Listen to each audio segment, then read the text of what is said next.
Hello guys, bon aujourd'hui je vous présente Billy. Il a vu 3 tutos, vu 2 photos et se lance dans la greffe. Bon, il fait un peu n'importe quoi, risque de perdre beaucoup de matériel végétal et surtout de se blesser. Oui oui oui, pauvre Billy. Bon, plus sérieusement, on va parler greffe. Donc le principe de la greffe, c'est de coller deux bouts de bois.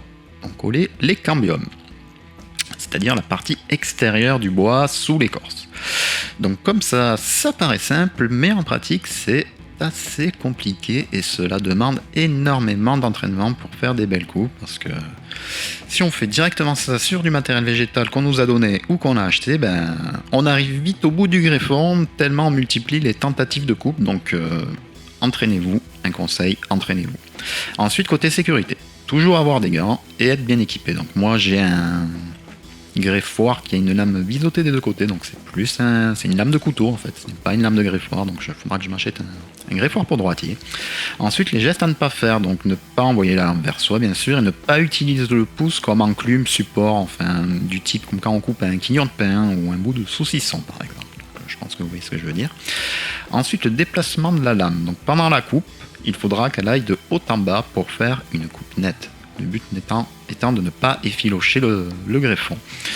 Ensuite, le pouce, le placement du pouce. Donc le pouce doit servir de support, de guide. Il ne doit pas être en l'air ou autour du couteau. Donc il sert de guide, mais surtout il ne doit pas servir d'arrêtoir à la lame. Vous risquerez de vous couper. Donc ensuite, on s'entraîne à couper. Donc on cherche à faire un angle assez plat des deux côtés pour avoir quelque chose de symétrique. Surtout symétrique, plat, sans vaguelette et avec le bon angle. Bon, c'est compliqué. En fait, on peut expliquer comme on veut, il n'y a qu'en pratiquant qu'on peut comprendre. C'est voilà, on prend un bout de bois, on fait une fente dedans, donc pareil, quand on fait sa fente, ça peut être très dangereux. Gardez vos gants, toujours gardez vos gants. Donc voilà. Donc vous faites votre fente et vous essayez de les coller. Donc là, vous voyez, cette coupe paraît bien. Mais en fait, elle est pas bien du tout. Déjà, elle est pas symétrique en hauteur des deux côtés. Donc ça, en l'insérant dans la fente du porte-greffe, ça l'écartera trop. Et elle a de légères vaguelettes. Les angles ne sont pas bons. Donc ça, ce serait impossible à insérer correctement. Même en serrant comme un bourrin, on n'arriverait pas à refermer correctement le point de greffe. Et bon, si ça prend l'air, ça sèche, ce n'est pas bon. Donc là, je retaille, je m'entraîne. Voilà, c'est de l'entraînement. Donc c'est pas bon, on recommence.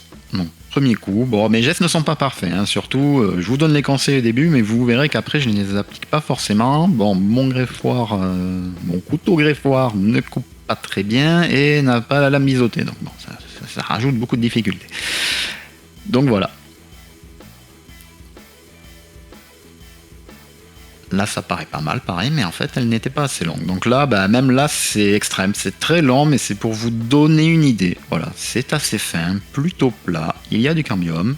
Donc, c'est quelque chose qui pourrait être greffable en fente. Donc, bon, techniquement, si le porte-greffe est plus gros, je crois que ce n'est plus de la greffe en fente, mais en couronne. Mais bon, je ne vais pas m'étendre sur les termes techniques que je ne maîtrise pas encore. Donc, bon, je fais de la greffe. Ouais. Donc là, je prépare ma fente. Donc, comme je vous ai dit avant, faites attention. On peut se blesser aussi à ce moment-là, qui paraît très simple. Ça peut partir d'un coup.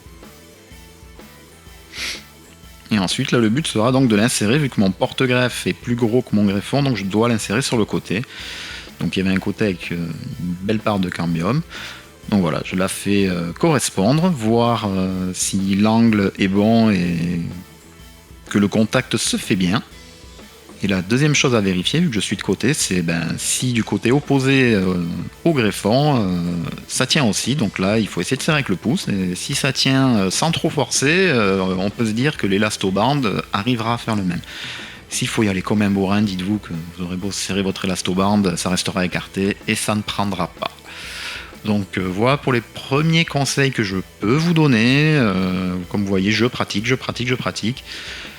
Jean-Louis m'a aidé, donc petit clin d'œil à Jean-Louis qui m'a aidé dans mes débuts, il m'a guidé et appris les gestes. Donc maintenant, à moi de m'entraîner, entraînement, et petit à petit, avec ce que j'ai, je pourrai faire des tests. Donc en fente dans un premier temps, et quand j'aurai des porte-greffes plus gros, je pourrai tenter du chip ou de l'écusson, qui est encore plus technique mais différent. Enfin voilà, la greffe est un vaste monde aussi à explorer. Et entraînez-vous.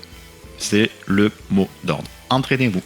Sur ce, à la prochaine. Et bon, ce sera une suite de vidéos. Vous verrez mon évolution. Et comme ça, si ça peut guider des personnes qui démarrent de zéro comme moi, ben voilà. Ça vous fera mois par mois. Vous verrez ce qui se passe chez moi. Sur ce, passez une bonne fin de journée. À bientôt.